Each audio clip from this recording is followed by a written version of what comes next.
Hello guys! Update ko kayo kung ano nangyari dun sa wedding anniversary date namin.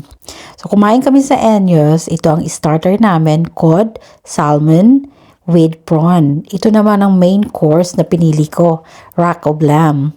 And ang aking husband naman is ribeye with half lobster. Yan, favorite niya yan. So of course, hindi matatapos ang gabi kung walang dessert. So, ang gusto ko naman, ice cream is pistachio with pig's honey. And my husband, masama na ang tingin kasi video ako ng video, natutunaw na daw yung ice cream. So, nanginginig-nginig pa ang kamay ko niyan. So, kumain na rin ako, sinabayan ko na siya. Favorite ko to, yung pistachio with figs honey. Yan. Meron siyang maliit na strawberry.